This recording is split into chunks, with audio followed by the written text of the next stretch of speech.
Good evening and welcome. My name is Seamus Buckley, and I'm the Deputy Communications Director for Congressman Stephen F. Lynch. Tonight, I will be moderating this town hall with my colleague Greta Gordon. For those of you joining us here on the Zoom, we invite you to use the Q&A function to ask a question. Later in the town hall, we will be selecting those of you who put questions here to unmute so you can ask your question directly to Congressman Lynch. So without further delay, please welcome our Congressman Stephen F. Lynch. Good evening and welcome to everyone to the 8th Congressional District Town Hall. First of all, let me apologize. Let me apologize for last week when Speaker Johnson unexpectedly extended the vote series and all of the members had to remain on the floor at the same time that we were supposed to schedule this town hall. So votes for this evening have concluded, so we should be able to have ample time to hear your questions, your thoughts, and have a good discussion about President Trump's often illegal actions and the recent and ongoing actions in response to that. Let me just say at the outset that President Trump's actions and those of his administration, from beginning to end, represent a clear and present danger to our democracy. I honestly feel that way. A danger to our basic rights, our basic freedoms, and in addition to damaging us internally and domestically, he has, I think, seriously undermined our standing in the world, and that's a full stop right there. Look, tonight we want to get as many questions and comments in as possible, but it would help, I think, if we all understood where we stand with the Republican actions on Tuesday to pass their budget resolution, which will affect, it basically maps out their plans going forward, as well as we have a congressional deadline on current funding that expires on midnight, March 14th, and would cause a government shutdown if we were unable to come up with some solution to continue funding. Currently in Congress, like I say, we have a budget deadline pending, and that funding runs out on March 14th. So last week I voted no. That's the vote that we were taking when we were supposed to be doing our town meeting, our town hall rather, and I voted no on that. It was a completely Republican drafted bill. There was no effort to work with us across the aisle and identify what our priorities and concerns would be. So I don't see any possible way that I could ever support an appropriations bill that was passed like that, unilaterally. It's just a total non-starter. Never mind the substance of the bill, but denying us an opportunity to represent our constituencies is, it's an attack on common sense, an attack on democracy. So a lot of that was at the expense of Americans' working families. Trump calls this a big, beautiful bill, but in reality, if you look at the details of this, and we'll talk about it tonight, this budget resolution will inflict severe cuts to critical programs that a lot of seniors, a lot of veterans, community health centers, and children rely on every single day. In the 18th Congressional District, for example, this budget plan will cut healthcare services to about 62,000 children in my district and nearly 30,000 seniors, and will threaten access to food assistance for over 148,000 low-income families who rely on SNAP and for those benefits to put food on the table. Considering that currently authorized government funding runs out on March 14th, Congress is simultaneously considering legislation to extend government funding, a CR, it's often called, a continuing resolution. President Trump has, I think because of the difficulty in getting a lot of what he wants to get done passed through the Senate, has called for a CR through September. But we want, look, any CR, any continuation has to guarantee that there'll be no cuts to Social Security, no cuts to Medicare or Medicaid and other critical programs. And that CR should also require the president to spend the money as Congress directed. And that's another problem we're having, that despite court orders, we're seeing delays and interruptions in funding that has already been authorized and voted upon, passed by Congress and signed into law by President Biden. So these are already approved funding, in spite of what Elon Musk and his Doge technocrats have said and what they've recommended. So we want to make sure that all that is locked in place before we agree to any type of continuation in funding. If we were to enter into a government shutdown, and that's a possibility, there are some people on the Republican side that, for different reasons, they don't think we're cutting enough, or they don't want to. They would like to see the government shut down. Some of the Republicans, as crazy as that sounds. So if they did that, the responsibility would sit squarely on the shoulders of the Republican leadership. They have control of the House, the Senate, and the White House. And look, we're only, 6 weeks, 7 weeks into the Trump administration, and we continue to experience a barrage of executive orders and administrative actions. All he has to do is sit down and write out things, and then we have to surge a response to each and every one of those ideas, no matter how crazy they might be or how blatantly unconstitutional they might be. And that threatens, that back and forth threatens the coherence, if not the existence of numerous government agencies and government functions that are extremely important to average families. And while, tonight we might unnecessarily focus on discrete parts of agency actions, and there's an alphabet soup of government agencies we're going to talk about tonight. Some well-known agencies, and then some that might seem what's obscure to you. It shouldn't be lost on any of us that we are in a dangerous time. We are in a dangerous time. Our democracy is under attack.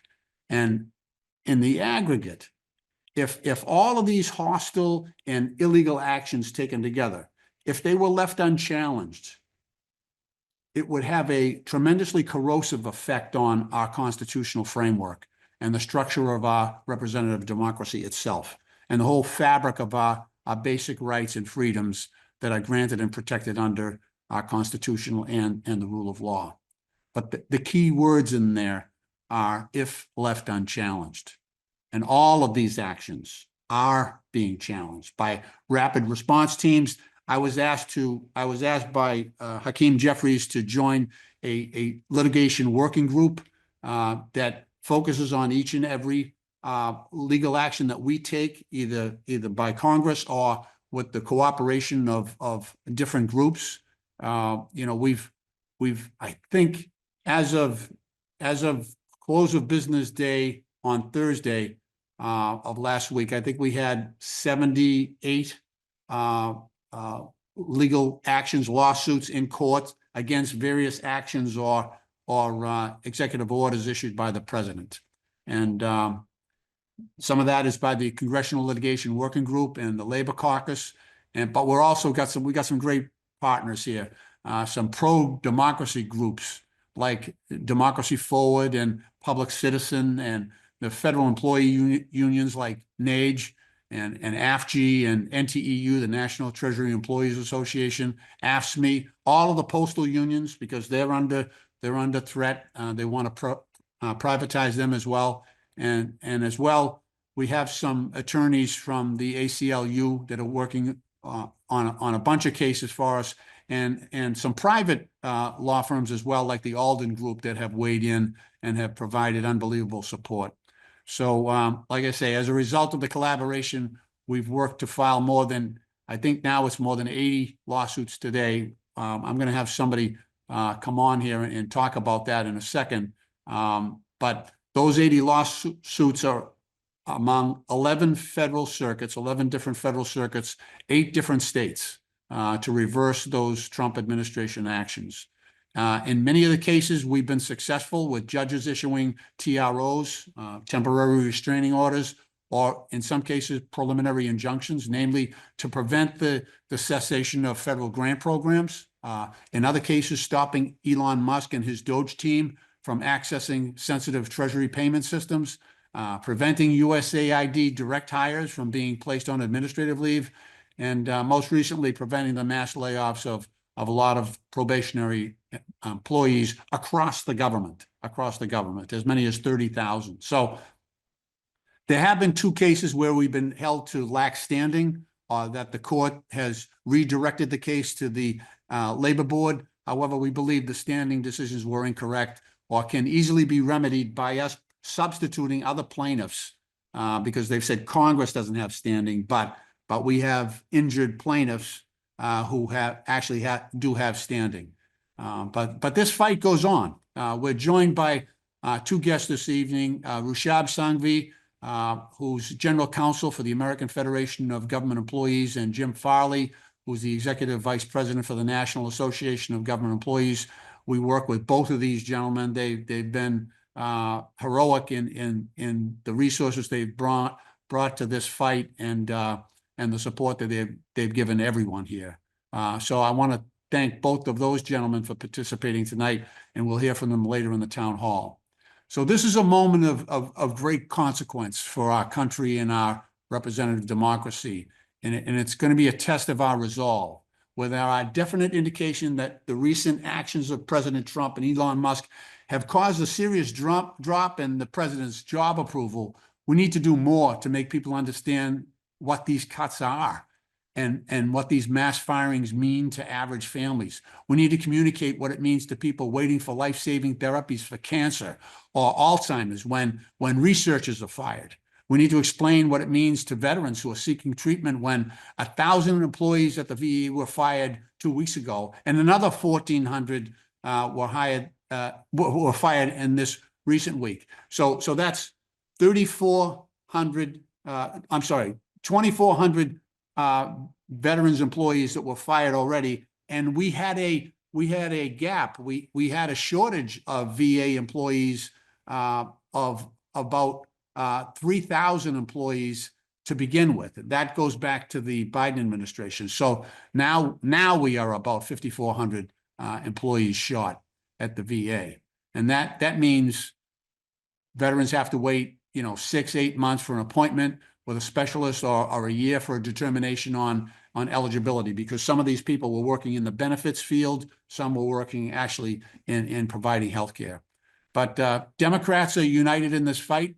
Over the coming weeks and months, we have some important decisions to make. Will America stand with a couple of billionaires who, despite their own financial success and all that democracy has provided to them, they still harbor such grievances that drive them to dismantle this democratic government and to punch down at some of the weakest and most vulnerable people in our society, from disabled veterans to community health centers and children in areas who families are struggling, who utilize Head Start programs and other necessary services. We need to stand up to those who are abusing their power. This is an attempted coup, plain and simple. We need to be smart. We need to educate the public. We need to get the public on our side. At least those who are willing to listen. There are some out there, and believe me, we got some in our district, and we need to refuse to tolerate illegal and reckless actions against our citizens and against the constitutional framework that protects individual rights for everyone. I want to make it clear that in the face of this challenge, my mission in Congress remains singular and sacred. Look, I asked to be put on the DOJ subcommittee. I've got a little bit of seniority here, just so I could defend democracy. Just so I could defend democracy. That's what we're down to right now, to defend our representative democracy, which I believe is under attack in this country, and to uphold my oath to support and defend the Constitution against those who might openly or secretly seek its destruction. I sought out a position on the DOJ subcommittee so I could defend democracy. That's the bottom line. Look, I'm very grateful to the good people of the 8th Congressional District of Massachusetts for giving me this honor to serve, and who sent me here to do just that. So now, without further delay, I'd like to invite, so we are taking daily, if not hourly, surveys in terms of where we are on these legislative cases from day to day in front of these various judges. Some of them appointed by Trump, but ruling in our favor. Others who have been on the bench for a long, long time. But Rushab has been great in keeping track on a lot of the cases. So I don't know what we've had happen in the courts over the last 3 days. So I would welcome Rushab to give us an update. Welcome, my friend. Hello, thank you, Congressman Lynch, and thank you to your constituents for hearing this. And I'm looking at the questions and answers. There's so many good questions and so many positive statements there. So from AFGE, just we really appreciate it. And just as some quick background, I am the general counsel of AFGE, the American Federation of Government Employees. We represent about 800,000 federal employee workers across the country. And we've been, as Congressman Lynch said, we've been engaged in a lot of litigation across the country, not only for our members and for all federal employees, but for everyone they serve. Because, as Congressman Lynch said, it's, the federal employees who we represent, they're in this to make sure that you get your Social Security checks, to make sure that the parks are open, to make sure the cancer research is done, to make sure firefighters and law enforcement are supported.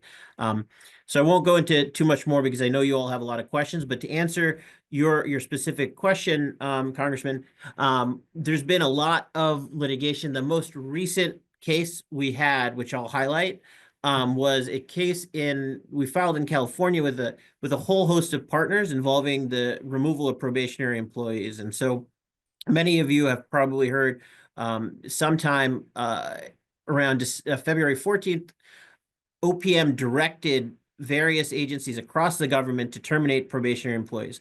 And these terminations were indiscriminate.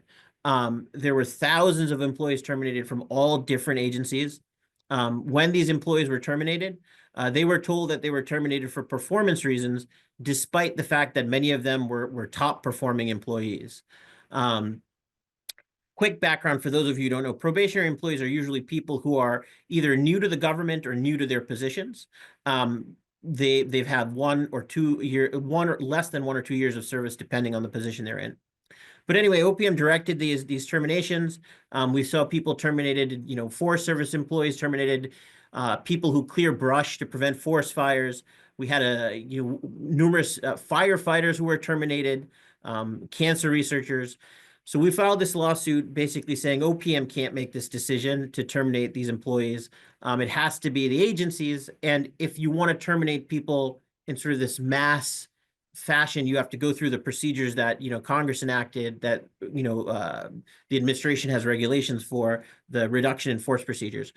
So the court in California agreed with us, agreed that OPM's termination of these employees were unlawful, that probation. The court even went further and said, probationary employees are the lifeblood of government. Saw how the evidence showed what OPM did was completely off base, unlawful, and unprecedented. And the judge ordered OPM to rescind its memoranda directing the terminations, to take actions to essentially, rescind any directives they provided to affect these probationary terminations. The judge did limit the order to certain agencies that were connected to the case. And the judge also, found some issues with the standing of the unions to pursue the case, but did allow the case to proceed with respect to all of our partner organizations. There is much more that will happen in the case in the coming weeks. And so we're continuing to pursue that. We're continuing to pursue a reinstatement for many of these employees. One agency already, the National Science Foundation, today reinstated about 80 scientists who were fired through this mass layoff. So that's kind of where we are in terms of the more recent cases. We have a whole host of other litigation pending. Happy to go into detail on anything I can, but I know we've got a lot of questions and not too much time, so I'll pass it off at that All point. right. Thank you, Rushab. Appreciate the update. And Seamus and Greta, if we could go to questions, that would be great. Absolutely, absolutely. Okay, our first question is from Susan from Stoughton, and she asks, is it legal for the executive branch to fire all of these federal employees and dismantle key government agencies? How are you protecting us from these irresponsible leadership decisions? Well, I think some of that goes directly back to what Rushab just talked about. In this case, first of all, no, no, they can't just do a blanket firing like that. There are steps in Title V that allow disciplinary actions and terminations for specific activities. There's no question about that. In this case, though, they just, as Rushab just talked about, they did a blanket firing on performance. And this was a memo from OPM, right? This is the Office of Personnel Management, which is sort of an umbrella agency that administers these different departments. And so the job performance isn't done at OPM level. It's done by, if someone's working for EPA, it's done by EPA. They know the job that needs to be done, and they evaluate their own employees. So the court, to restate what Rushab has said, you don't have the authority to do that. This wasn't done properly. And so they granted the TRO, at least for, as Rushab said, the unions that were party to the suit. We're hoping to expand that government-wide, because we think that there are a lot of other employees in the exact same circumstances, but that action still is still pending. So we've got to try to add those people to that lawsuit and have a wider decision covering those employees issued by the court.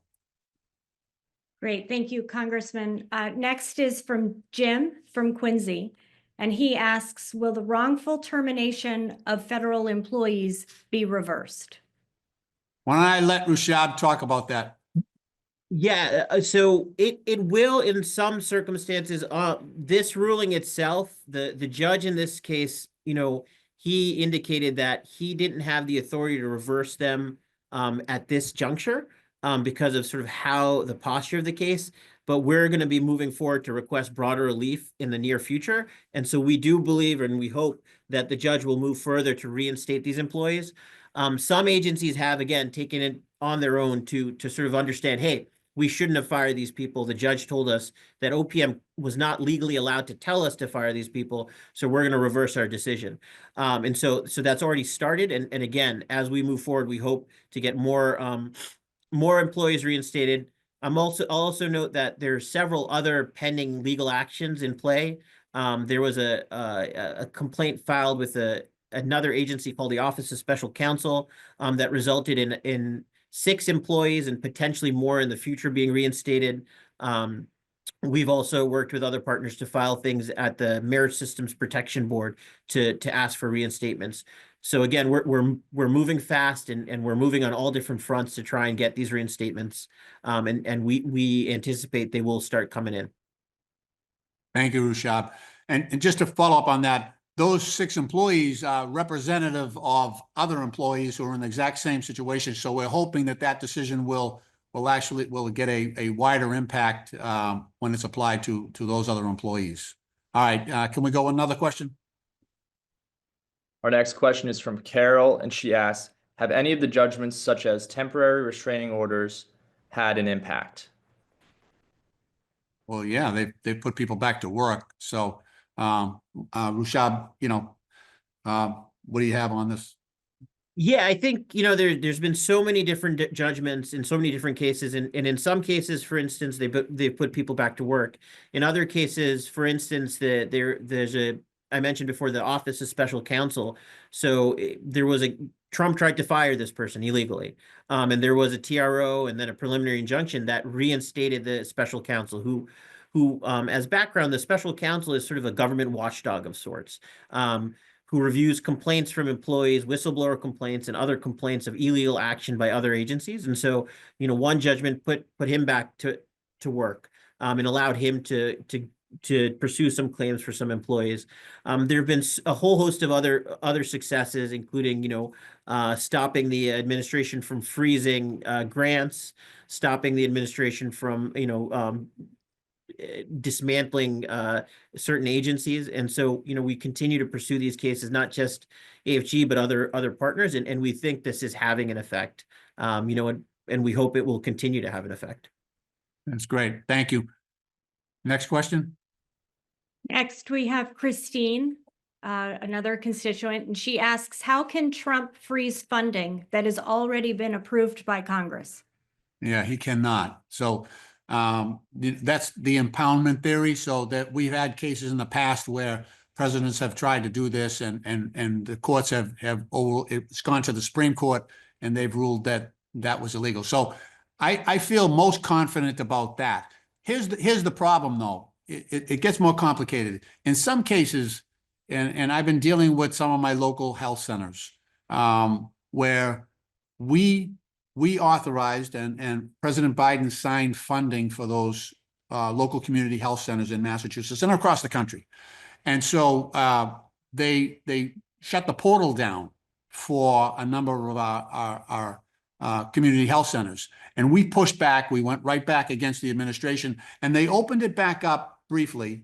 But then there was difficulty for some of those health centers to draw down money so that they could pay their employees. So they're sort of, they're slow walking this and making it more difficult for health centers. And, there are some health centers around the country that might have, 6 weeks of cash on hand to pay payroll and things like that. So even that slow or intermittent interruption of funding flow drastically impacts those community health centers. So we're challenging that.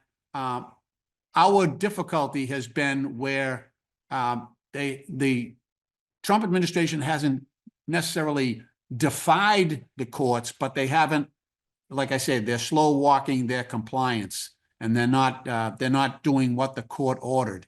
So that's what I worry about. If there's a complete breakdown and the administration refuses to comply with a court order, where does that leaves us in a constitutional crisis? And what are our steps to compel enforcement of that court's order? That's a more difficult situation. We haven't got there yet, but we're getting close.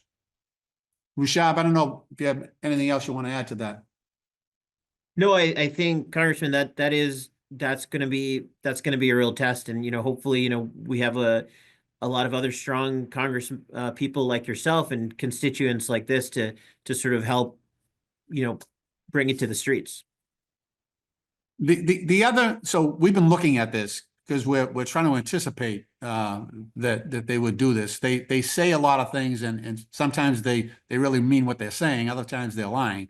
But if they refuse to follow a court order, what would be the consequence? And the courts have been very reluctant to jail, or to hold an official in contempt. More likely there might be an avenue for us to compel that, let's say, federal funding be released that was already authorized by some type of receivership, where the court would say, okay, we're directing this official to issue these payments. And if that individual does not comply, then contempt will hold against that individual. So there is that opportunity. I hope we don't get to that point, but this administration is so crazy. I'm not entirely confident that it won't try something like this. Yeah. Can we go with the next question? Yes, our next question is Michael from Weymouth.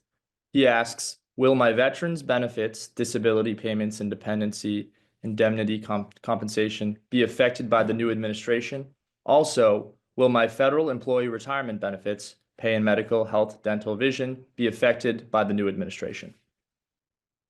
I don't believe so. What I am worried about is the delay that they're causing. So as I mentioned before, we were about 3,000 people short at the VA. We had the Inspector General for the VA give us a sort of a map of where we were in terms of our efficiency caring for veterans. And the Inspector General came back last August and said, you should add about 3,000 people on billing, benefits, nurses.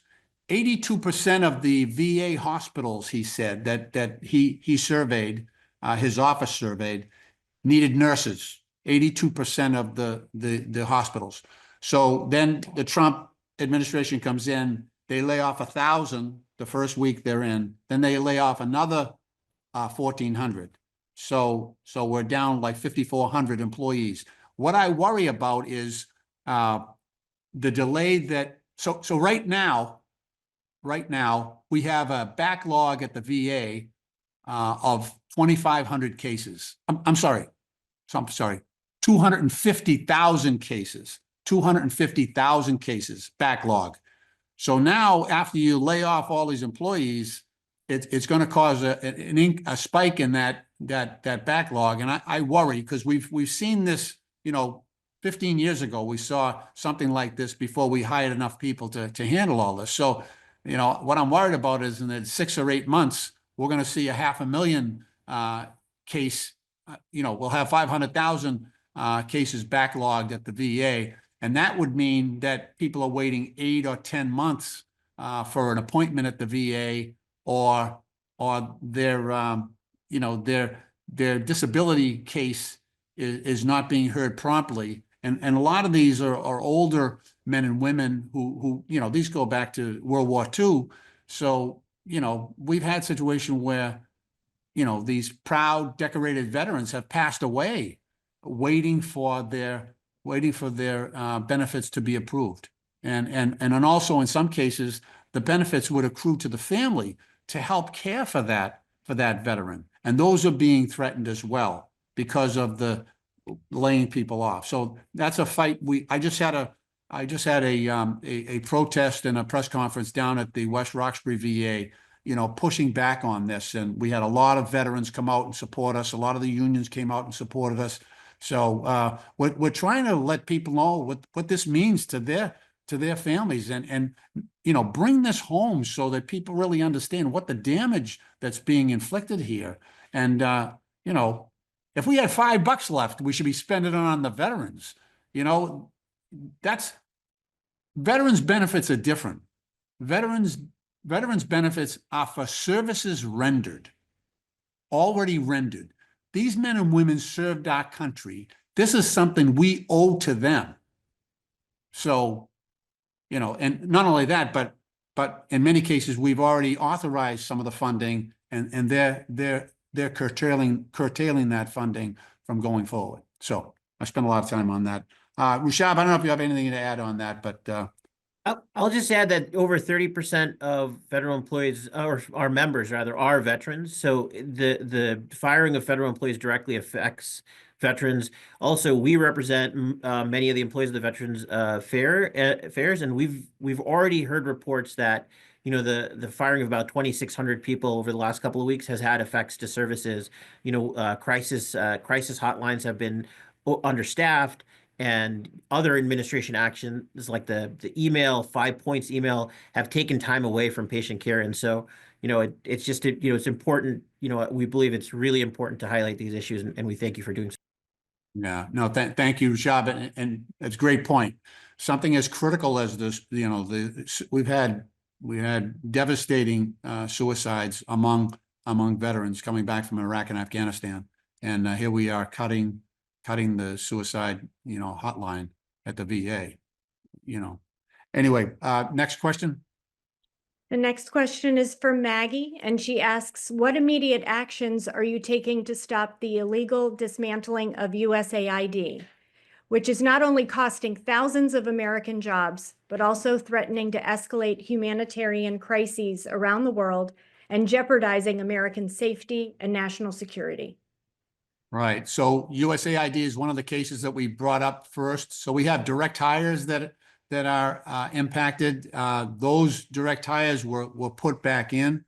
Also, that's another case where it's part of the previously approved funding by a prior Congress, and it was duly authorized and signed by the president. So we're fighting that right now. In some cases, we've seen some changes in White House policy on that, but in other cases, we've seen continued delay.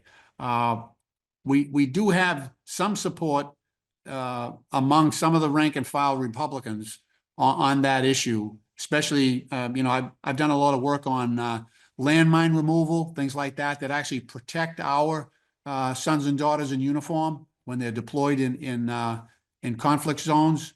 And we've worked bipartisan in the past on that issue.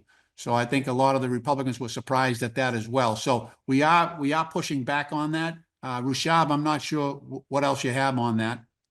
No, I mean, one of the cases is our case that AFG brought, which initially they had tried to fire or put on administrative leave first and then fire a whole host or almost all of the direct hires. We were able to get a TRO that delayed that for about 10 to 14 days. We ended up not succeeding on the PI, but we continue to litigate that. And it delayed sort of the dismantling, which allowed additional lawsuits to be filed. And there's a number of other lawsuits that are pending on that, which we hope will have some traction. Yeah. The PI is permanent injunction, no? Preliminary injunction, yes. Yeah. All right. Next. Okay, our next question is from Marilyn, and she asks, can you speak to the need to defend Ukraine, and what are the Dems doing about fighting to maintain support? I've been to Ukraine a bunch of times. I thought that disaster last week at the White House was probably one of the most shameful things I've ever seen in my lifetime. In the Oval Office, to have our president and vice president act like thugs, it just was very, very bad on a number of levels.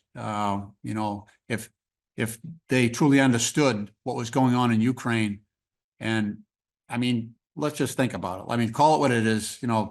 President Trump says Ukraine started the war. I mean, come on. But that's how they come to this issue. They have it completely wrong, and I think for personal reasons, they've misconstrued this whole thing deliberately. I think there were some dealings going on there with Ukraine previously that the president was not happy about. President Zelensky would not order an investigation of President Biden not President Biden, candidate Biden during his election.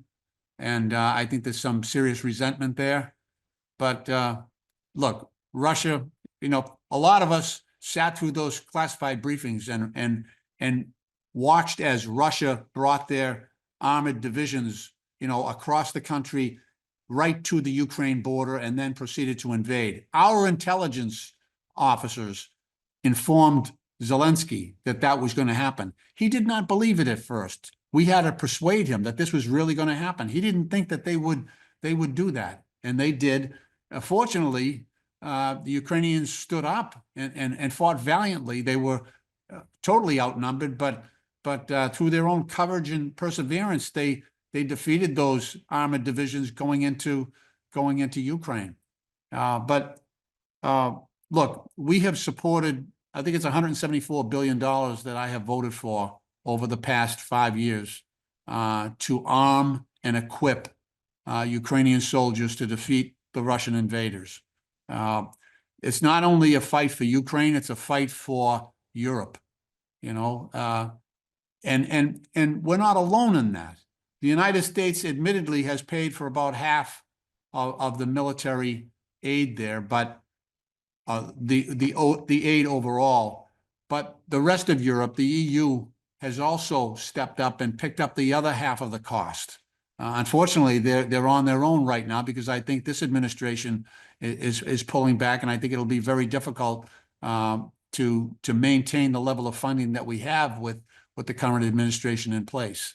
So, but look, Ukraine is a democracy. It's under pressure.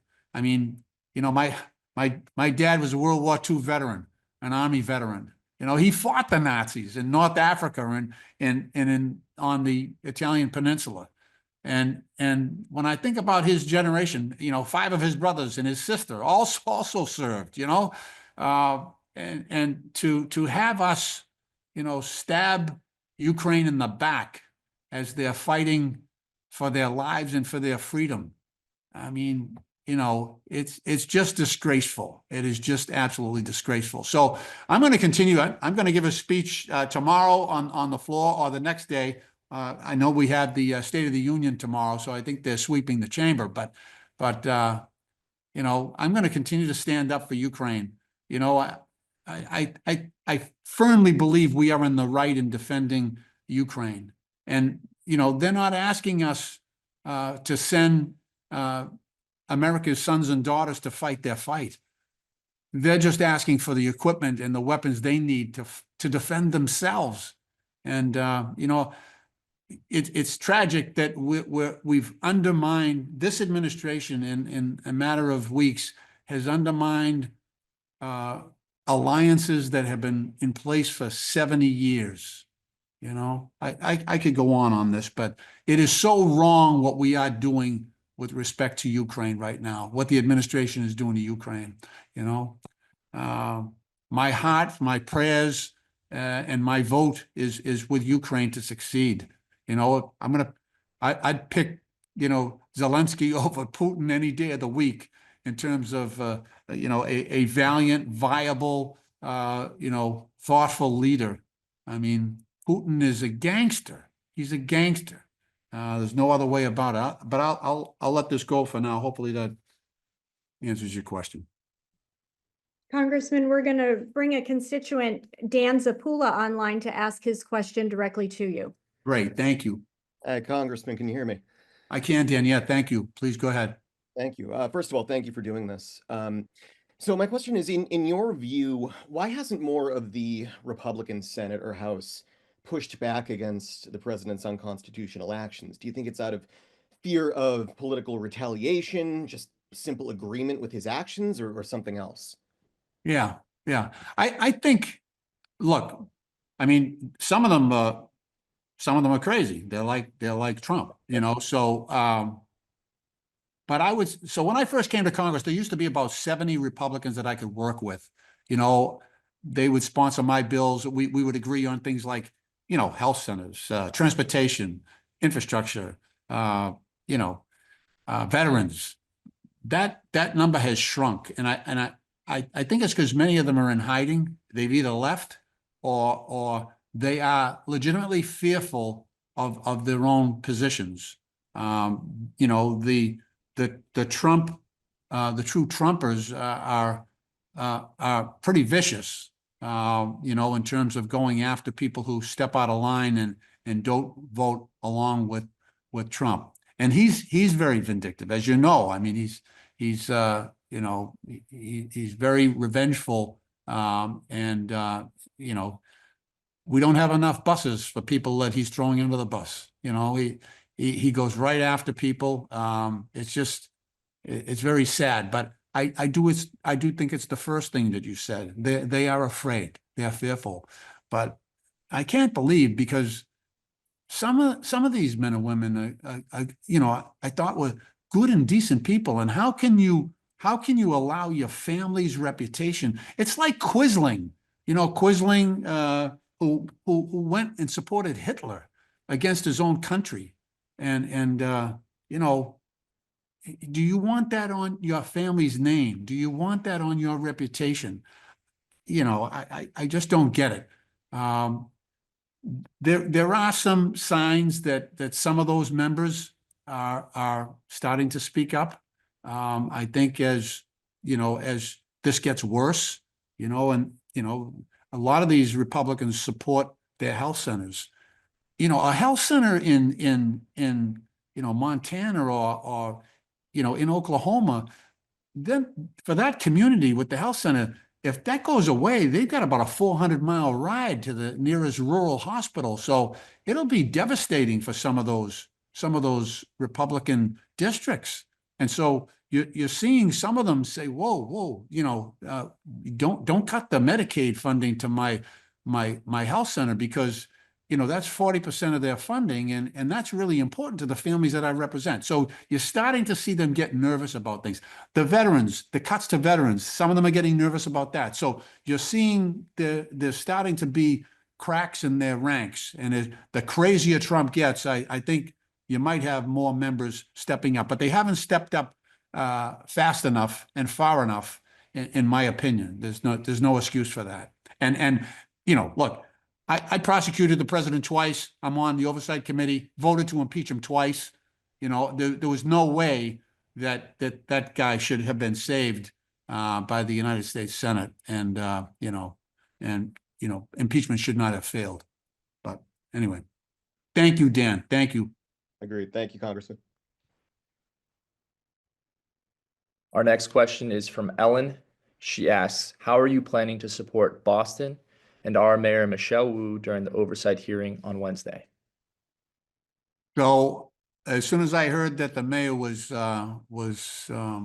invited, they told the press before they told members of the committee that they were bringing in Mayor Wu, Mayor Johnson from Chicago, and I think Mayor Adams from New York. So I called the mayor immediately, and we talked. Our conversations were private, but I can say what I said, which was, think hard about this, about whether you want to come. I told her what type of what committee it is. I said it's showtime. It's this is not a regular hearing, and it's outlandish sometimes. I said, but I did tell her. I said, you got a good story to tell. I compared her situation with Chicago and with New York. And I said, so if you do come, you need to tell that story. And that's the story I hope she tells, in terms of her testimony on Wednesday, I believe. So I'll probably give her a softball question, to be honest with you, unless she's got something she wants me to ask her. Sometimes the right question evokes, the perfect answer. In other words, you can explain yourself if somebody gives you a layup like that. So, so I would be obviously heavily inclined to be supportive. And remember, the background of this hearing, don't forget, the background of this hearing is to cut off federal funding for the city of Boston. My job, a big part of my job, is to bring federal funding to the city of Boston. So I am totally against the threat and against this whole approach of bringing in these mayors. This is show. They've put out a trailer. You might have seen it. It looks like a movie trailer. They're raising money off this. The Republican members of this committee. So they're trying to create showtime so that they can raise money for their campaigns, which, at the best, it's an abuse of power. At the worst, it's probably a violation because it's a federal proceeding and they're making money off it. It's a federal building. It's a federal, C-SPAN. It's a complete government function, and they're making money. That's their goal here, is to try to raise money off of this spectacle. So I'll do what I can to help the mayor. We don't agree on everything, but she's a fellow Democrat. She's a friend of mine, and I'll do what I can. Congressman, the next question, we're going to bring Heather onto the line to ask you directly. Okay.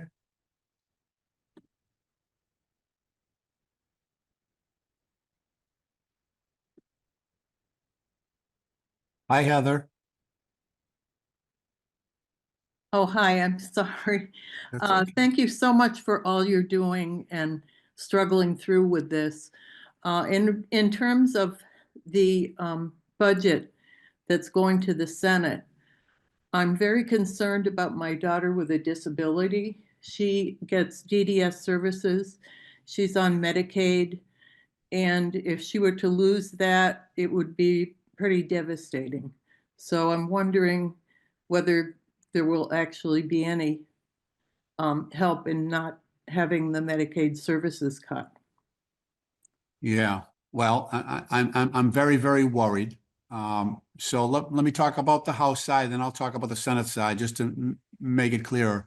So the House passed their budget resolution last Thursday. And the way this works is each committee has jurisdiction over a certain funding. So the Energy and Commerce Committee, it should be called Energy, Commerce, and Health. People don't realize that committee, E&C, covers Medicaid, Medicare, and the government healthcare system.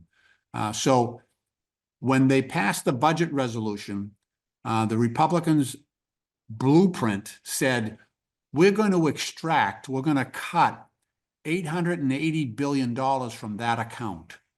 So the only fund big enough to get $880 billion out of that committee account would be cutting Medicaid.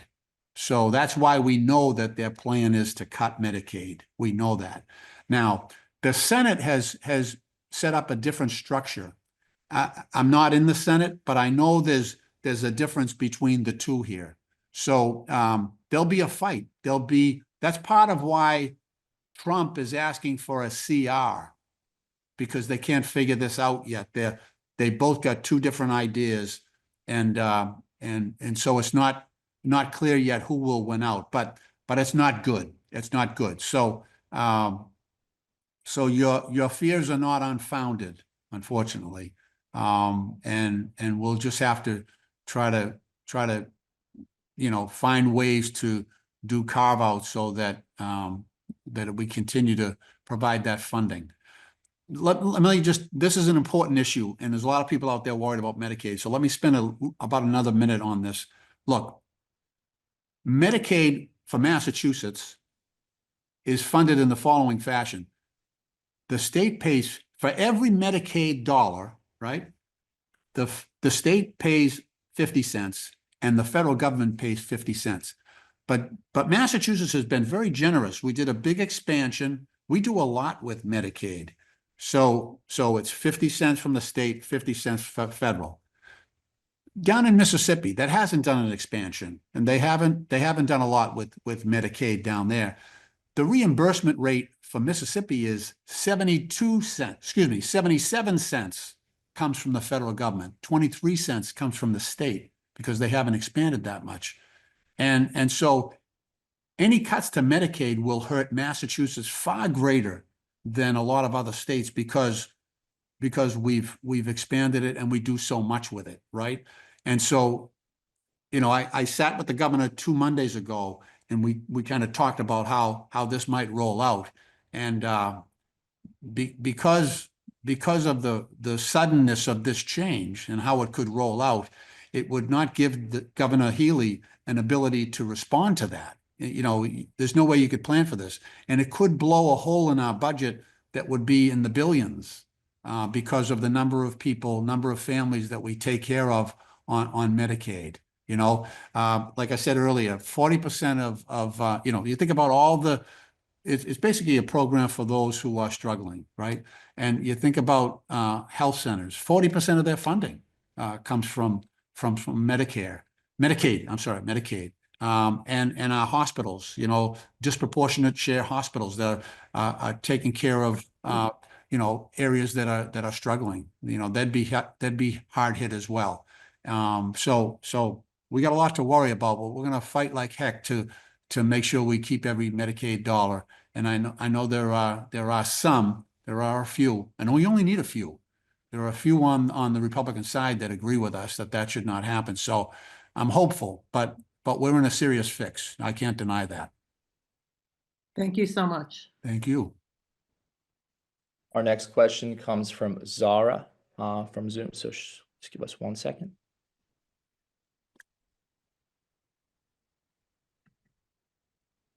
Hello, Zara.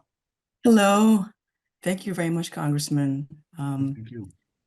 So my question is, besides protests and boycotts and calling my representatives, what concrete action can I take to support my neighbors who are veterans or people with disabilities, those facing possible deportations, etc.? Yeah, well, you're doing it right now, with respect to me. But we've got this problem in our country where we don't have a shared reality. And I understand there are some people we're never going to get. They're too far gone.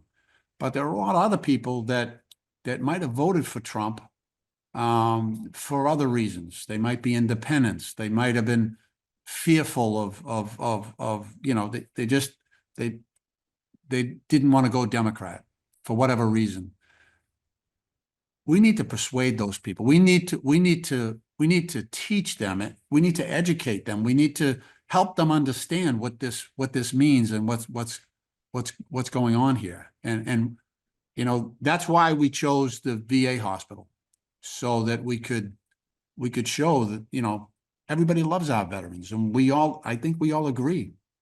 I think 90% of Congress agrees that's a major priority and it should be funded. But we have Elon Musk and President Trump who think otherwise. So the communication function is really, really, really important. I try not to spend a whole lot of time on social media. It's not good for my mental health, but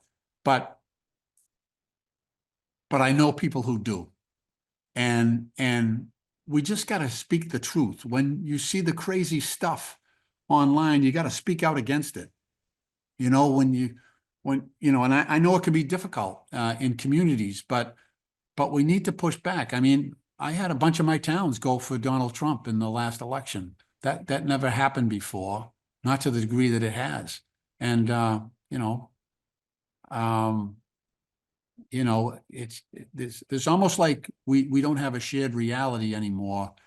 You know, I mean, from international affairs to locally as to what the threats are for this country, you know.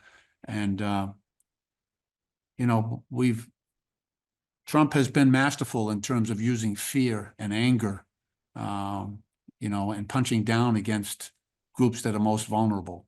You know, so we got to push back. We have to fight. We have to fight every moment. Every time you hear an untruth, every time you hear, you know, you need to call it out. You know, this is something we're going to have to win, you know, one person at a time.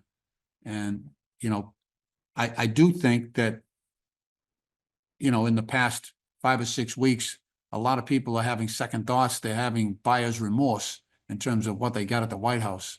But that needs to happen much more quickly and, you know, in a much more thoughtful way. So we've got to be better here about, you know, speaking out. And I know I'm going to do a big event at one of our local health centers and get everybody together. All the people that rely on those health centers, get everybody together. And then we're going to go to the post office. We're going to do another huge event and get all our postal employees. People love their post office. It's the most trusted agency in the United States government, is the United States Postal Service. We're going to get all those people together.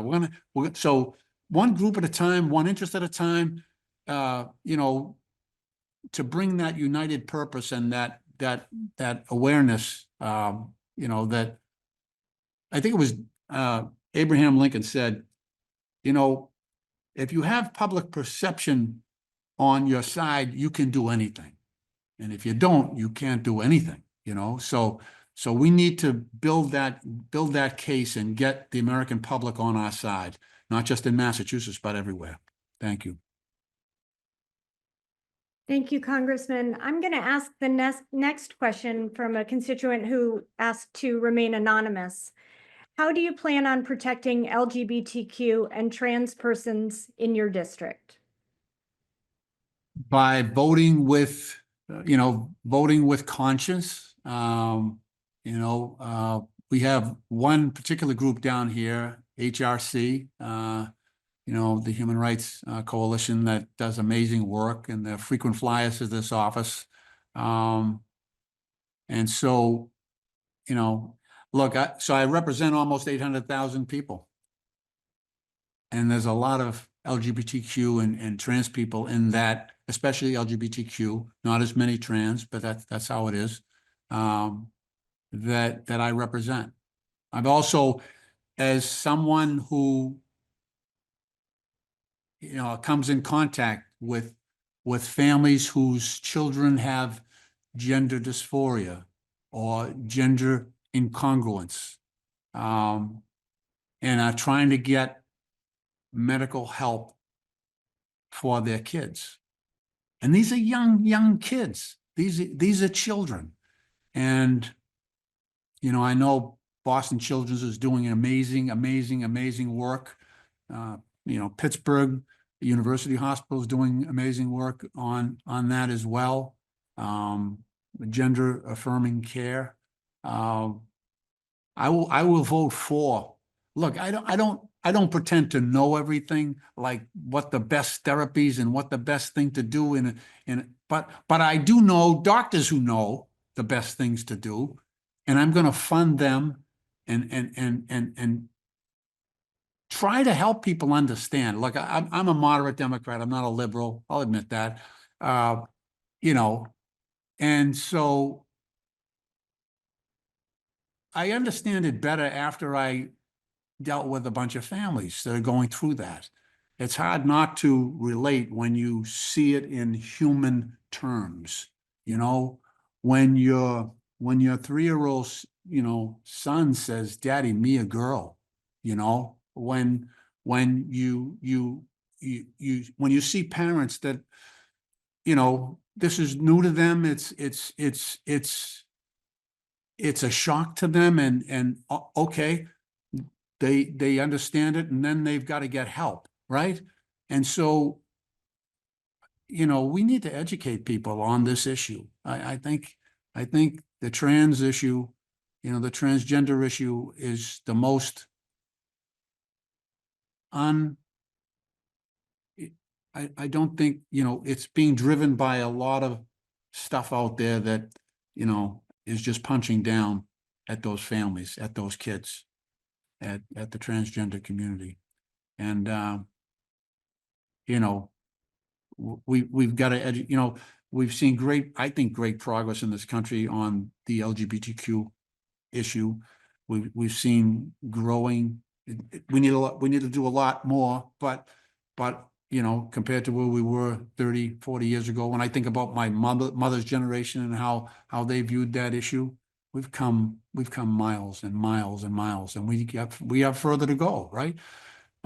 So I think the trans issue is very new for people, and they don't get it, and it's been portrayed in a way that makes them fearful when it doesn't need to be. So we have an educational function there. But as far as what I'm going to do, I'm gonna try to help as much as I possibly can. We have a caucus here on transgender and LGBTQ issues that I'm a member of, and so we benefit greatly by having people come in and relate their personal stories. So we've got work to do on that issue, big time. Okay, our next question comes from a constituent by the name of Bonnie here on Zoom. Bonnie, please go ahead. Hey, Bonnie.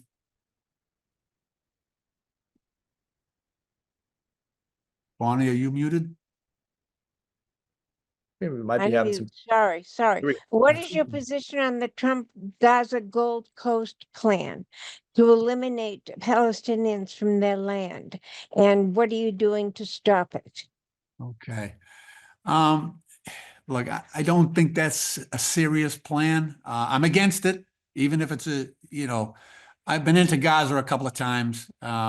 He is so wrong in terms of his, I went in after Operation Cast Lead, and again after that, when we were trying to get construction materials into Gaza so that the UN could repair some of the, especially the sewer system and the water system there that had been destroyed during the conflict, as well as the hospital that was destroyed. So that's a real issue. I don't think the whole Trump Gold Coast thing, I don't take it seriously. His premise there that, that we're going to relocate, a couple of million Palestinians, and we're going to fix it up, and it's going to be great. And, he's got a meme going out there where he's on a lounge chair with Netanyahu, I mean, it is totally unserious. But you know, I know, I know it bothers people greatly. Yeah, it bothers me too, that someone would be so stupid to suggest something like that, but it's where we are.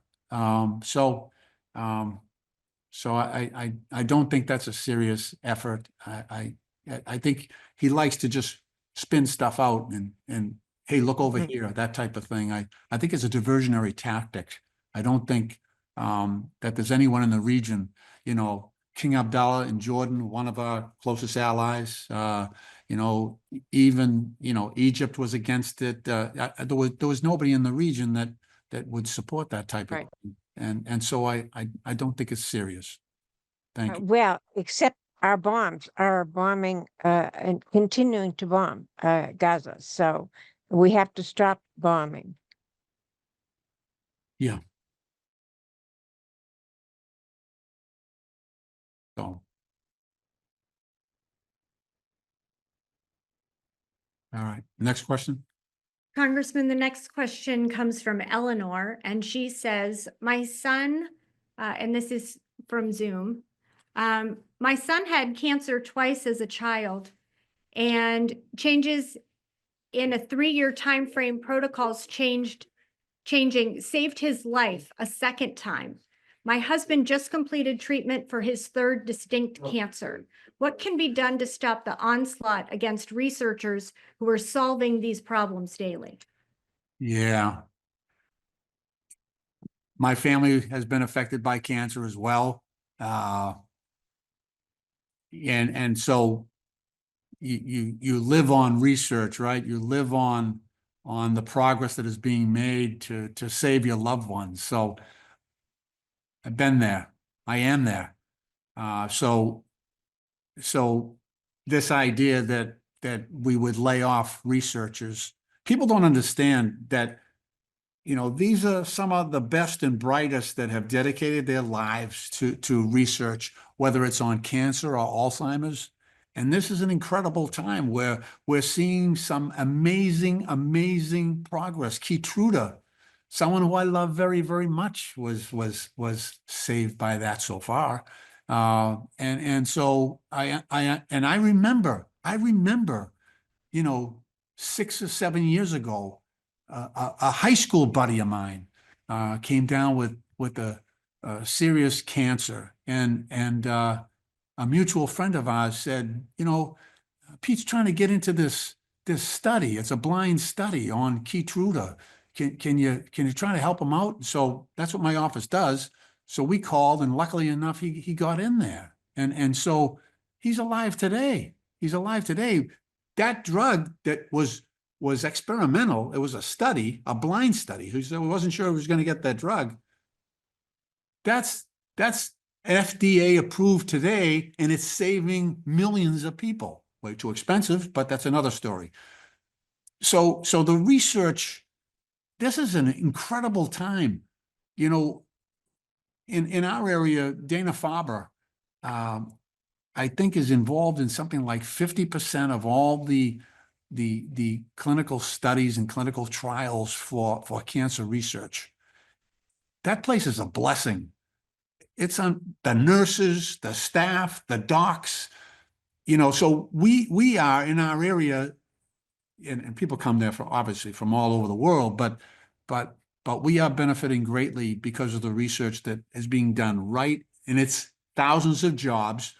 You know, when, God bless Ted Kennedy, when he was alive, we had a big NIH bill, $9 billion. You know, almost $4 billion went to the greater Boston area because of the number of research facilities and universities that were doing research that benefited. It wasn't that we said, okay, we're going to give it to our people in our area. It was just because of the location of the research facility. So that is incredibly important. And it's secondarily, it's a huge economic benefit for our region as well. And, you know, we've got a wonderful university system. So we're able to, a lot of the firms and the research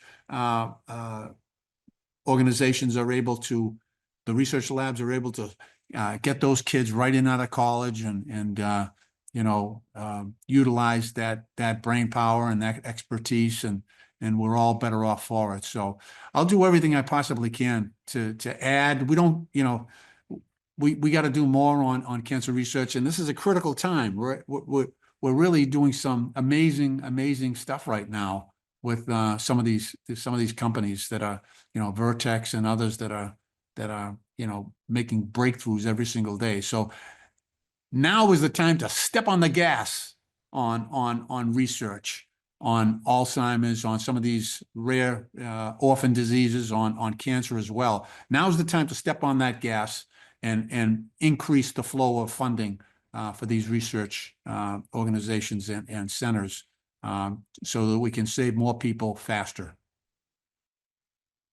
That's all I got. Great.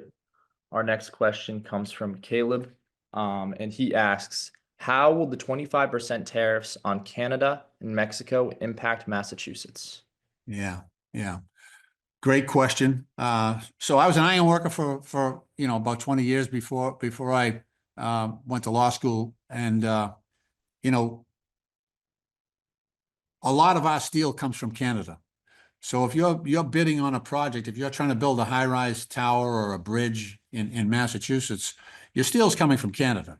And so, if you're building residential, we've got a bunch of places that are planned for the city of Boston. Mayor Wu's doing a great job on some of that, trying to create more housing for people. It's steel, it's lumber, it's aggregate, which is what goes into concrete. And so by putting 25% tariff on that means that it's very, very hard for a construction company to figure out what the cost of building that building is. And it means the cost of housing goes up, right? Because that's going, that steel and lumber and concrete that's going into building that housing has just increased the value, increased the cost rather, of that housing. So it hurts us big time. The other thing I want to point out with Canada, and I had a press conference with the Consul General from New England, from Canada to New England. And I understand, people would like to put a tariff on Mexico and on China because they exploit low-wage labor. They move U.S. jobs, they pay people less in China and in Mexico. I worked at the Framingham General Motors plant when I was an iron worker, and they closed that plant down, moved it to Mexico because they could pay somebody a lot less than they were paying me. So that's not happening in Canada. Canada's workers, in many cases, are being paid more than the United States workers, the U.S. workers. And that's because they have national health care. It's rolled into their pay package. So they're all getting health care. It might not be great, but they're all getting it. But the message I'm trying to send is that companies that are operating in Canada aren't up there exploiting low-wage labor. They're paying people, a good wage. They're competing fairly with us, and so I don't support the penalties that we have against Canada, that we're seeing against China. That's clearly a whole different ballgame. The other thing is that Canada's been an ally like few others. I went over to the 75th anniversary of the landing at Normandy on D-Day. And while I was there at Omaha Beach, the Canadians were doing the same ceremony for something like 200,000 Canadians that gave their life in a U.S.-led operation. They were at Juno Beach to the north of Omaha Beach. They've been with us, since World War II. They've been with us in Afghanistan and Iraq. They've been true allies, and I just hate to see them treated like that, personally. Thank you. Congressman, our next constituent who asked a question in the Zoom chat is Catherine from Hingham and Hull. Catherine, we're going to take you off mute. Hey, Catherine. Catherine, are you muted? I'm back. Can you hear me? Hi, Catherine. Yes, we can. Thank you. Hey, thank you. Thanks for doing this tonight. It's as important for us to hear what you're doing and approaching, how you're approaching things. My specific question is, going back to the Republican budget. Are there any Democrats who are planning to vote for that? Zero. None. Yeah, I'm very proud of that fact. No Democrats have broken ranks. You know, it's really, really, really, really bad. So, you know, I'm more surprised that more Republicans haven't come over. I know we got Mr. Massey, he came over with us, but I thought for sure there would be maybe 5 or 6 who might break ranks, but not yet.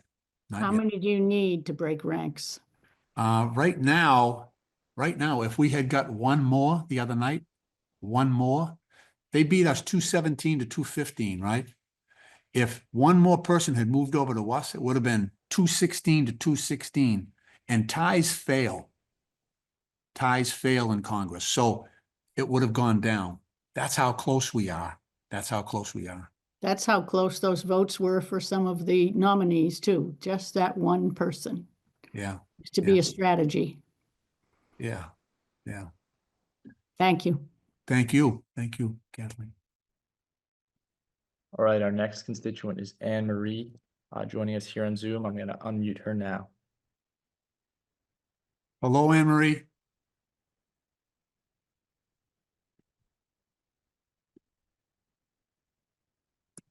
Hello, are you Hello. hearing me? I am. Yes. Yeah. We can Oh, hear you. good, Thank you. thank you. Thank you for taking my call. I used to work at Norwood Hospital, and the need for this hospital to be open again is immense in our community. We served, at the hospital, we served a large population, and in emergent situations now, there's just too many, we have to go too far for our care now. We just need that hospital to open again. And what do you think you can do for us to help us to get this hospital open? Yeah, thank you, Anne Marie. I did speak at Norwood. We had a town meeting down there. We had a you know, maybe about 300 people show up. We talked about that. I am working right now with the governor to try to figure out a way that we can separate the land from Medical Properties Trust. This is, so those of you who don't know, Norwood Hospital was purchased by what's the name of I'm blanking on the name of the company. Stewart Healthcare. I'm sorry, Stewart. I had a brain cramp there. And Stewart Healthcare sold the land under the hospital to Medical Properties Trust. And so now we have a situation where we have a hospital that's 75% complete, not completely constructed yet. Needs, like I said, 25% more of the construction, and then we have to bring in all the equipment. So and get somebody to bring in there and operate a license. So we are trying, the governor, who has been great on trying to put everything back together after Stewart Healthcare, you know, collapsed like 8 hospitals in our state. She's trying to, you know, create partnerships to keep those hospitals open. But in this case, we're going to have to put a team together to do all that, to make sure the construction gets completed. I personally think we should bring in a separate development team to do all that. The governor has created the task force on Norwood Hospital, and she's invited, you know, experts in healthcare. She's also appointed her HHS secretary, Kate Walsh, to be on that panel as well. And so we're trying to put all the pieces together. I would like to have conversations with Brown University Health. They used to be, I forget the name, I forget their old name, but now they're Brown University Health. They used to be Lifespan. I'm sorry. Lifespan. So I think they would be a perfect match for us. That area, that hospital you know, was the only hospital in the Stewart healthcare system where they were actually investing in it because they knew it was a moneymaker. They knew the amount of area, the number of people, the demographic that got their healthcare there. They knew it could make money. So it should be a viable hospital. The other thing that you mentioned at the very beginning when you said we're going too far from our healthcare, I work very closely with the Norwood Fire Department, and they handle, you know, EMS for the town. I also work very closely with Walpole Fire Department. And right now, if you have someone who has a heart attack in Walpole or Norwood, they're either driving all the way into Boston or driving to Brockton.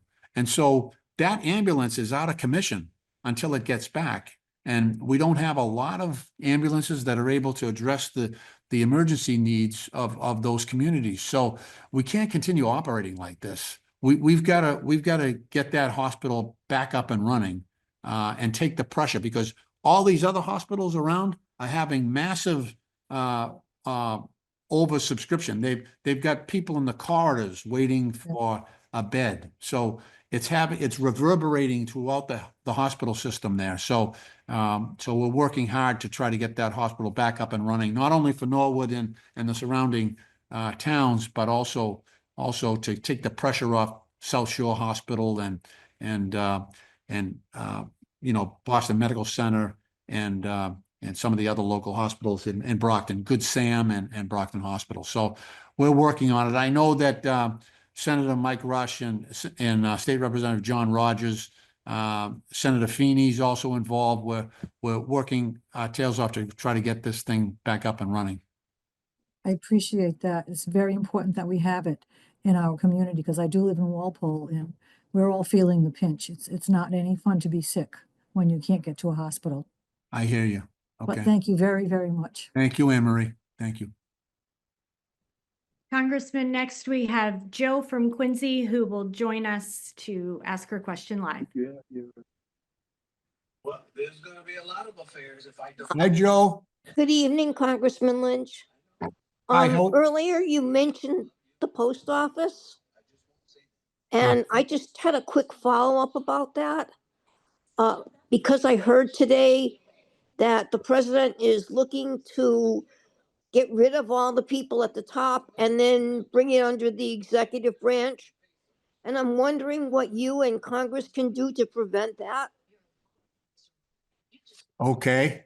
Thank you for your question. So, you know, I come from a postal family. I think at one point I had 17 people in my family, including my cousins and in-laws, that worked at the Postal Service. So when I came to Congress, my family encouraged me to get on the Postal Committee, and I did. I was the chairman for a little while, so I know a little bit more about this than I need to.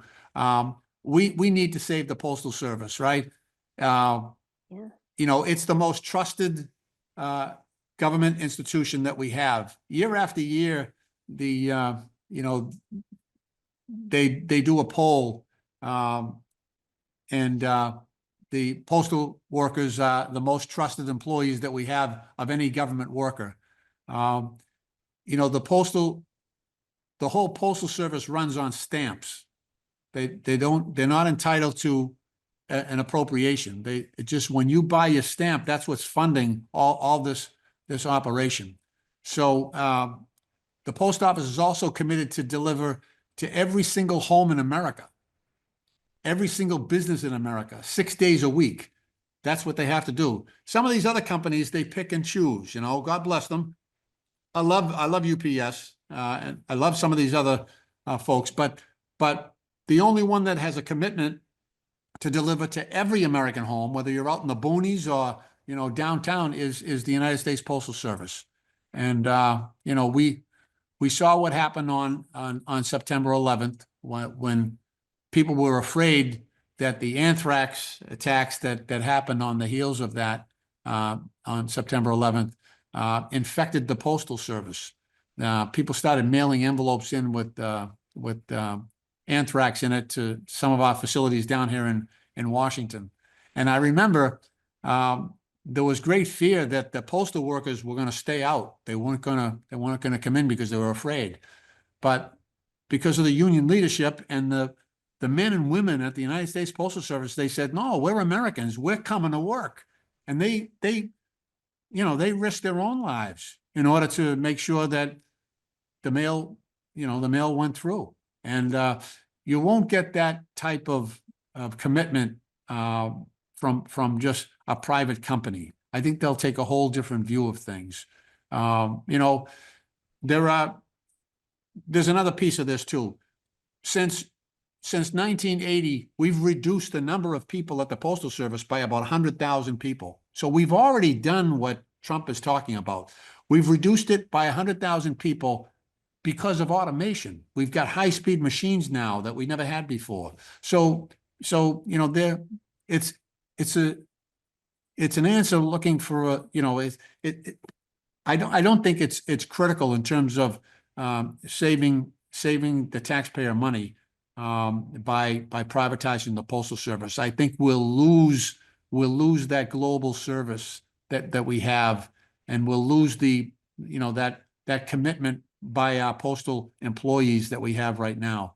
And just my feelings on it. So we're doing everything we can to preserve the Postal Service. If we can improve it, that's fine. I know it's not perfect, but we think, we're bringing in, zero emission vehicles. We're bringing in electric chargers so that all these big trucks won't be blowing, fumes into our urban neighborhoods and elsewhere. So we're making some serious improvements in the way we operate the Postal Service, and I think those improvements will improve its solvency over the long run. My other concern is that would give him control of mail-in ballots. That's another reason for concern. Yeah, we saw what happened last time. Postmaster General DeJoy was taking out the high-speed machines. He and I had an interesting conversation over that in a hearing. But he was taking the high-speed machines out during an election that was by mail because we had COVID, right? So everybody was voting by mail. So you can see the potential for interfering with the elections if that were to go to a private company. Yeah. Thank you, sir. Thank you, Jill. Our next question is from Helen. I'll unmute her now. Okay. Thank you. Congressman Lynch. Hi there. Hi, thank you so much for hosting the town hall, and to everyone else, this is great. Thank you, Helen. You're welcome. My question is, why is Elon Musk allowed to have the power to slice and dice government away without consent by the general public, elected legislators, without having been elected himself? What is going on, and why cannot this be stopped immediately? I am not understanding this behavior. Help me understand how this can happen in a democracy. Right. I'm as stunned as you are. The premise is that President Trump empowered him. That's the simple answer. He has empowered him as a special employee, and he's given him authority to do this, much the same as he empowered Jared Kushner and his daughter Ivanka in the previous administration. Just pulled them in and empowered them, and so now he has allowed Elon Musk to bring these young kids in.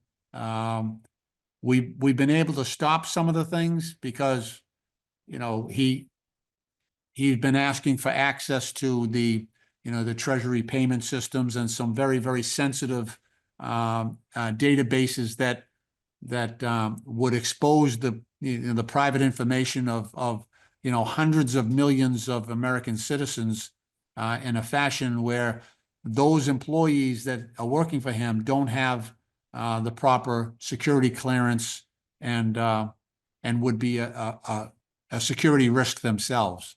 So we're pushing back every opportunity we can in terms of what he's doing.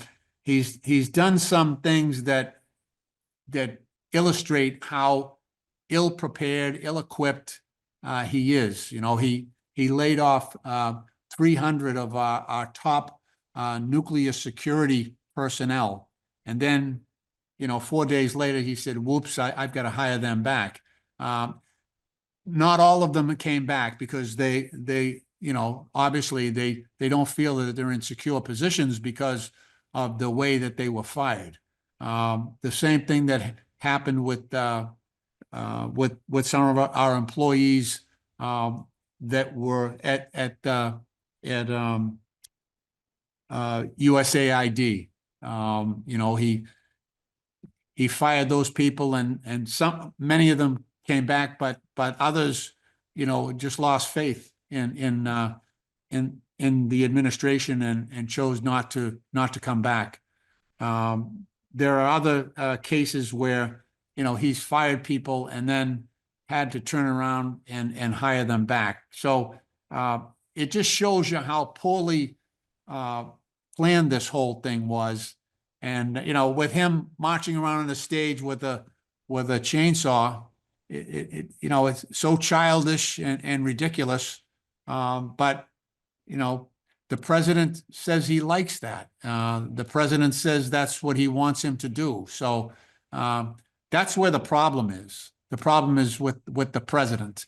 And, you know, Elon Musk is not the only incompetent and unqualified person that has been brought into this administration.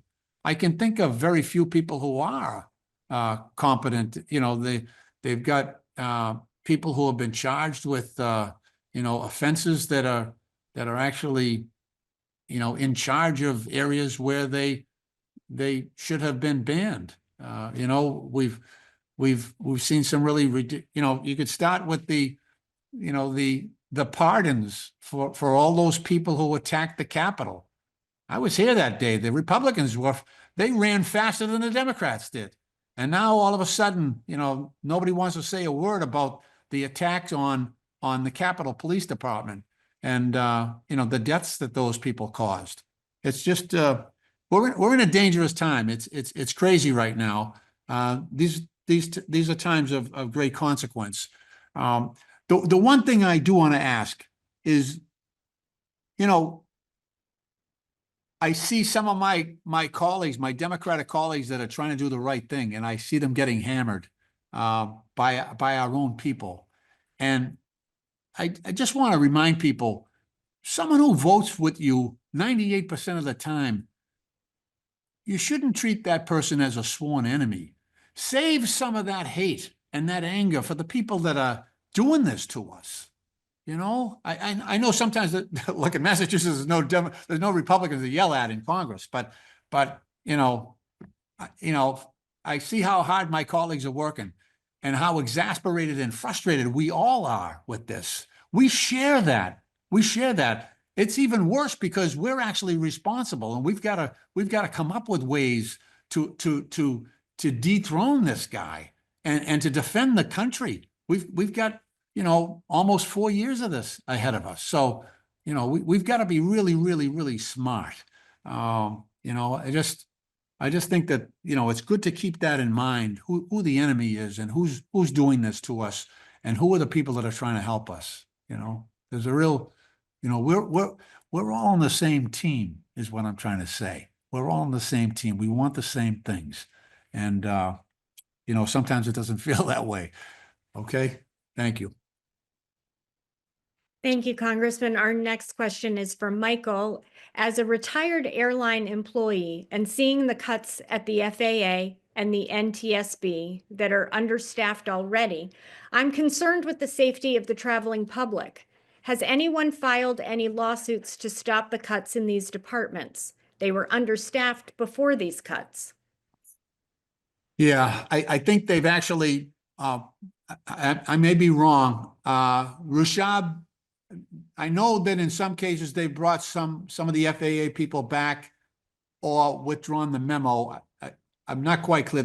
Look, there are 80 cases, and I sometimes get them mixed up. But Rushab, you got anything you had on that? So they have in with the air traffic controllers, but they still. So we represent several FAA employees, as does another union called PASS, and there's about like 250 that were fired last week that have not been brought back.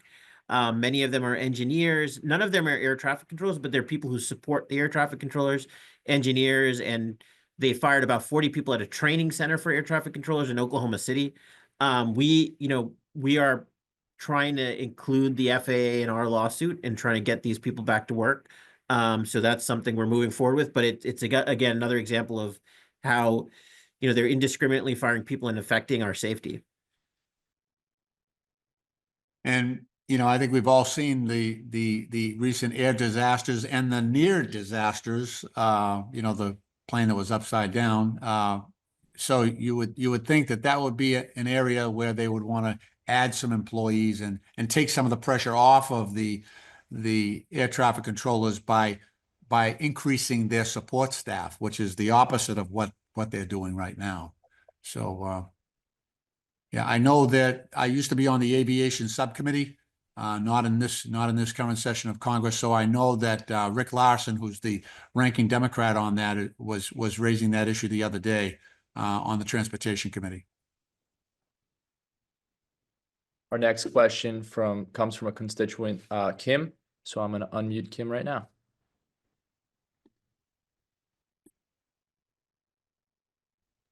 Hi, Congressman Lynch. Can you hear me? I can, Kim. Yes. Hi. It's been about 5 years since I testified before you at the House Oversight and Reform Committee back in February of 2020. Kim Brooks. Yes, on toxic exposure of veterans who served at Kashikanabad. So I have a question about the PACT Act. And first of all, I want to say thank you for just how tirelessly you have worked in this sphere for veterans and for veterans of toxic exposure. And with the passage of the PACT Act a couple years back under Biden, President Biden, and the worry that we have currently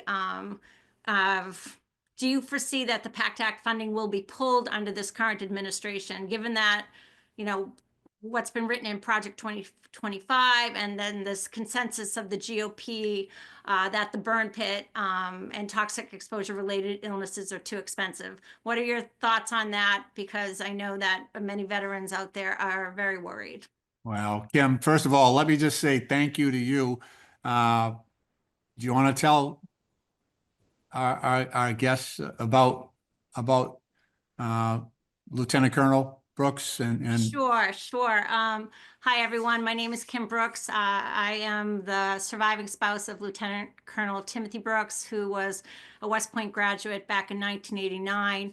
While we were stationed, or he was stationed at the 10th Mountain Division, our family was there, September 11th, 2001, he was sent with the 10th Mountain over first to Kashikanabad, Uzbekistan, which essentially was an abandoned Russian air base that was filled with toxicants, just hundreds upon hundreds. And he died in May of 2004 of a very aggressive brain tumor. And Congressman Lynch here was so kind and so willing to listen to me and two other veterans who had served at Kashikanabad about the toxic exposure there. And we credit you for and your, and Congressman Mark Green, bipartisan, your willingness to work together to get the veterans of Kashikanabad recognized. And of course, they were included in the burn, working alongside Burn Pit 360 into the PACT Act. So, again, thank you for all that you've done on that.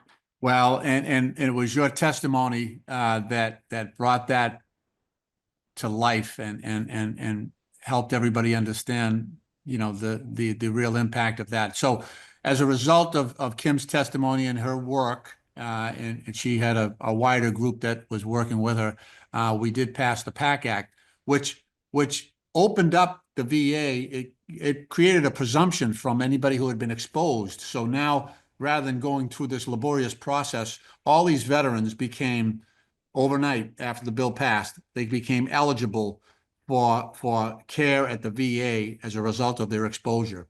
Now, all these veterans are now coming in. So I forget how many in my district, but like 16,000, I think, came forward and asked for appointments at the VA to be assessed because of their exposure. And that's what's caused.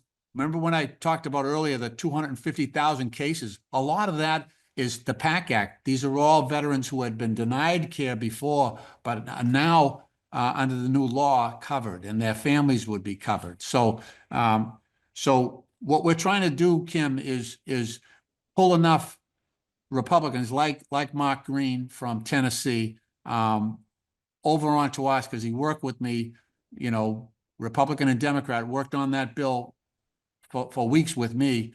And I know he was very proud to see that succeed. And then to have, you know, all of a sudden, the people who were responsible for taking care, you know, doing the intake and assessments and treatment, having them all taken out of the game and making these appointments longer and longer and longer, it defeats the whole purpose of the bill. So we're trying to work, you know, this issue, the veterans issue, is a live one. I think we have enough support on the Republican side to maybe turn that around, but not yet. I think there's a number of them that are still afraid, but hopefully we'll have some success over on the Senate side as well, Kim. But thank you so much for all you had a daughter at Yale, didn't you? Yeah, she graduated Yale Law, and actually she is a veterans legal a law professor down at University of South Carolina, still working very much so in the veterans sphere. So And you had a son, John, is that right? yeah, West Point graduate. Wow. As well, and a couple others. So they're all out there working and paying taxes. So we want to make sure that their taxes are put to good use. Okay. Well, thank you, Kim. Kim is from you. Norwood, so thank you so much, Kim. Great to hear from you. I'm glad the kids are doing well. Thank you. Thank you. Keep up the good work. Thank you, Kim. Congressman, next we're going to hear from Robert, who joins on Zoom.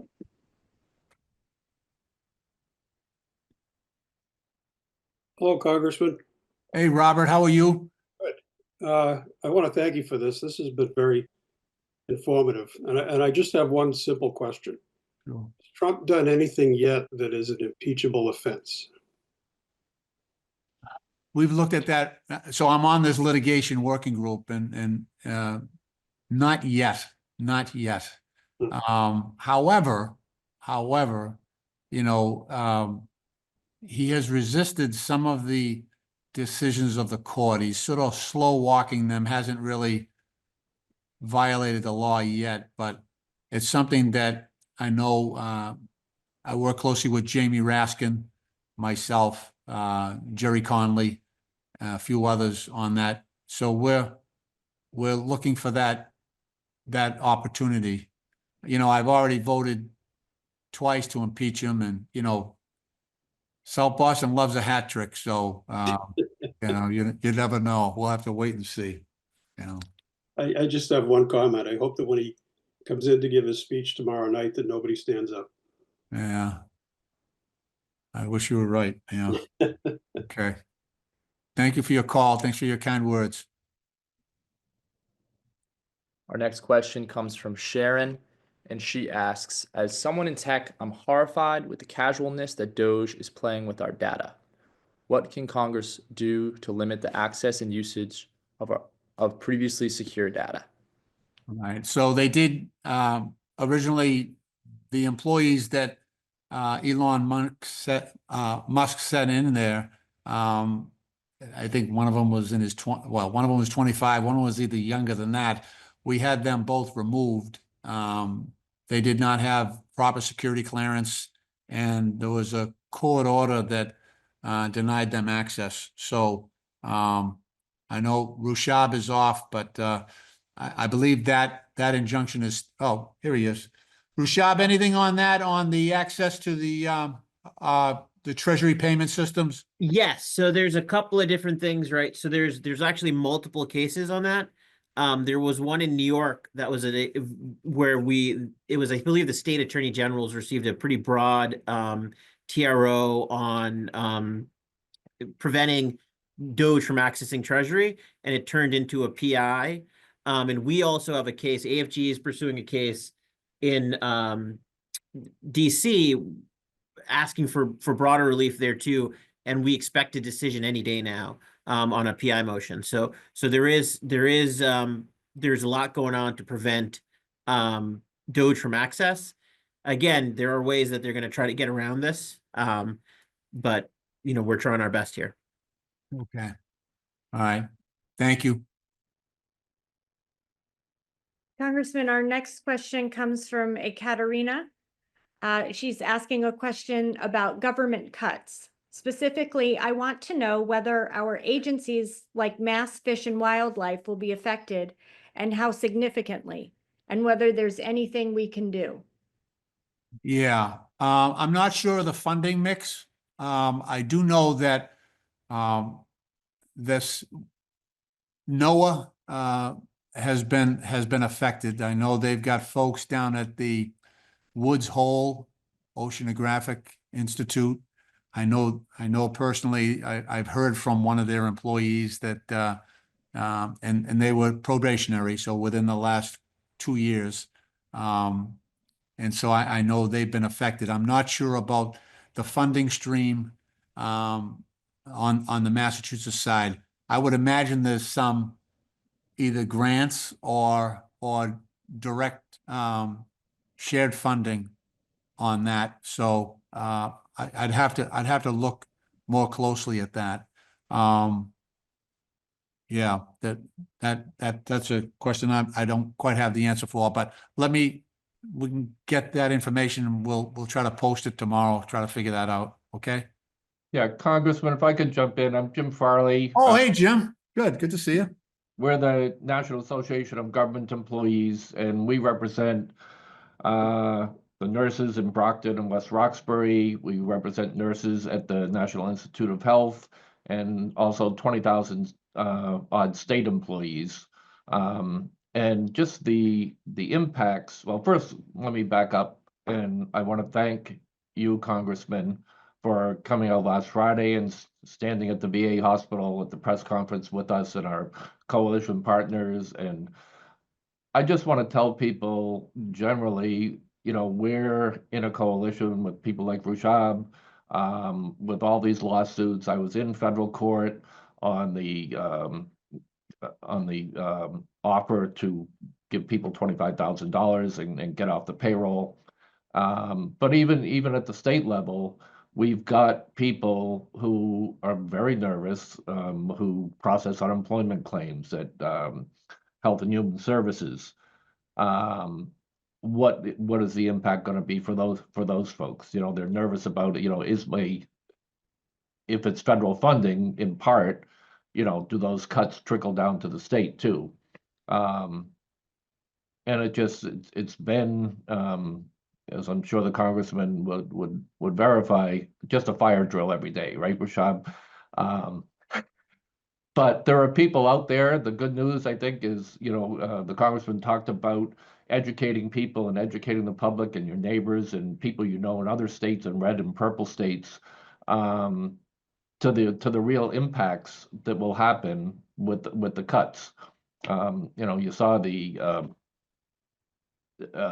cabinet meeting the other day. It was like the clown car broke down from the circus outside the White House. It is really frightening, and I see in the comments the concern that people have, and I just want people to know that there are people fighting. We have a coalition. The congressman talked about the litigation work group, and we have unions and coalition partners who are fighting this day in and day out. So I wish it could be overnight, but we are making progress. Thank you, Jim. Thank you. Yeah, and Jim's right. In some areas like the unemployment office, there's a federal and a state funding stream on a lot of that. in many cases, there's a, certain level of unemployment where federal benefits kick in. I think it's if it goes over 7% or something like that. So there is an overlay there where employees that Jim represents would be affected, even though they may also be on the state payroll. So, but thank you, Jim. You've been great, and we really appreciate all the help you've given us on the litigation working group. I think I think that has had better results than anything else that we've tried. So we'll do more of it. Next question. Our next question comes from Liz via the Zoom chat. It says, what happens if Trump gets rid of Social Security, Medicaid, and Medicare? Yeah, well, at least he has said he will not, right? I know we can't trust what he says. But at least at this point, his actions and the actions of Republicans in Congress have been that they have not gone after Social Security or Medicare, but their budget blueprint that is done in conjunction with the White House targets Medicaid. So Medicaid, as you know, maybe if you jumped on late, Medicaid it's a shared funding in Massachusetts, 50-50 with the feds. So what they could do is reduce the amount of money that reduce the share of Medicaid that the federal government's willing to pay for. That would put greater pressure, a lot of pressure on Governor Healy and the state legislature to try to pick up the slack. And the numbers are so big that it would blow a hole in our budget through no fault of the state officials or the governor. It would put us into a serious deficit position with respect to our budget in Massachusetts. There's no way to avoid that. So what we have to do is prevent the cuts to Medicaid, prevent those cuts. That's the only way we can deal with it in the near term. There wouldn't be time to replace that funding. It would be too large and there would be just too little time.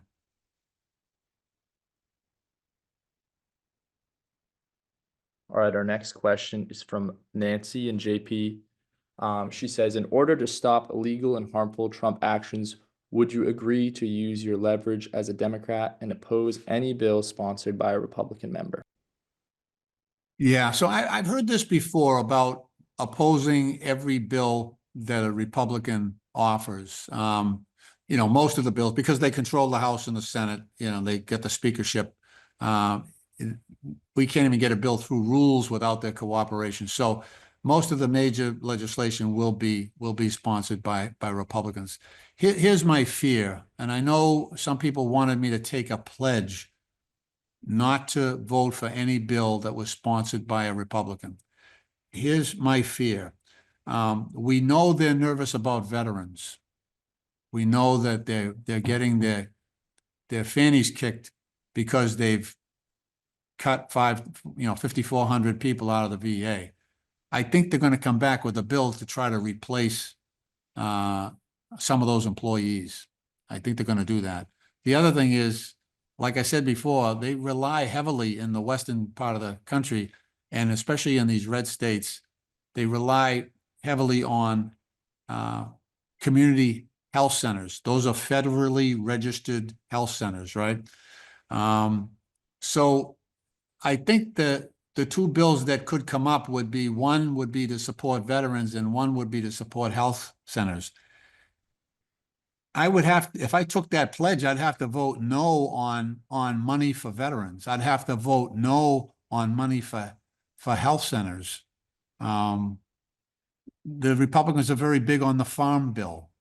I don't have a lot of farms in my district, just a couple down in West Bridgewater. But in the farm bill, we get every single dollar for our school lunch programs in every single school in Massachusetts. That's all through the farm bill. So if they put the farm bill up, which will be supported, it'll be sponsored by the chair of the Agriculture Committee, a Republican. If I have to vote against that, I'm voting against all the school lunch programs in the state. So, you know, I think a better approach is to read the bills. And if you think they're bad, vote against them. I think that's what every Democrat should do. I think every Republican should do that too. But I think just taking a broad pledge that I'm going to vote I'm going to vote against everything they put up would, you know, we would take some pretty heavy heat if we started voting against funding for veterans, especially right now where they're underfunded. And you know, with community health centers at risk, if we voted against funding for community health centers, we'd be hurting the very people who sent us here. So I can't sign that pledge. That's not a smart thing to do. But I will read the bills very carefully, and I will, if anything's bad, or even if it's mostly bad, you know, if it's 51% bad and 49% good, I'll vote against it. You know, that's sort of the calculus that we do here on every single bill. So, but look, I appreciate the frustration that causes that idea to percolate up, right? People are so mad. They're like, just vote totally against anything that comes out of their mouth. Just be against it. I get that. I share that frustration. You know what I mean? I'm not talking against that energy and that, you know, that defiance. I get that. We just can't allow innocent people to be hurt, people that we love and we care about, right? To satisfy our, you know, you don't want to vote in anger. That's how we get into this. People, the American people voted in anger and they elected this guy as president. So we don't want to repeat that mistake. Thank you. Congressman, we're coming up on our time. We've got a couple final questions for you. This one from Daniel. What can the Democratic Party do in the next 2 years to flip seats in the midterm elections? Yeah, I think we're looking good. So we've identified areas where, you know, where Kamala Harris won, and they voted for the Republican. So we've identified a bunch of those districts. Last election, I spent a lot of time down in Scranton, Pennsylvania. Matt Cartwright, a buddy of mine, he lost his seat. He might go back at it again. He lost by like 1%. He lost like 50.5 to 49.5. So there's a bunch of vulnerable seats there that we've identified, and we want to raise money and get people, you know, even in some cases to travel to those states because, you know, we've got an all Democratic delegation in Massachusetts, but we can export some of our Democrats to work on those campaigns of people who are in vulnerable areas that might just need that little bit of help. And if you have the financial wherewithal to do that, you know, I'm sure you can find out it's called Red to Blue program run by the Democratic Party. And that's to turn a red district blue, the Red to Blue program. And they put out the names of those reps that are in those districts who could use a little bit of help in order to win. So that's an area that people could, you know, explore as well. Congressman, we've gotten a few comments both on YouTube and on the Zoom chat asking about future events, town halls and other events that you are looking to do in the future.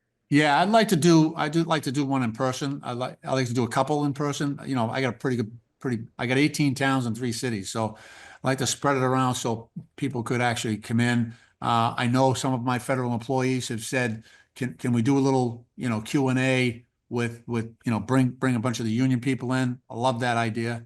You know, the health centers have said the same thing. You know, we really want you to talk to some of the families who we provide care for. So we will, as soon as they give us a little bit of breathing room here, we will schedule that so that we get everybody together in person. And then maybe put it on Zoom too, so they can, choose whether to come or whether to appear in person, but we really got to do that. The other is, we've been letting people know when we're doing these public visibilities, these events. So we got a great turnout at as they were saying earlier in West Roxbury, but we're going to do something with health centers. We're going to do something with the post office. So we'll post that. And if anybody wants to participate, we would more than welcome your participation, Yeah, thank you. That concludes our Q&A session and also the town hall. So, Okay. Can I just say, just closing out here, looks, it's an honor for me to be here and to represent the 8th Congressional District. I struggle every day to, measure up to your highest expectations. This is the honor of my life. And as crazy as this might sound, I'm so happy to be here. There's a certain peace you get in your heart when you know what you're doing is right. Right. And that's where we are today. Okay. Thank you, everyone. Thanks for tuning in.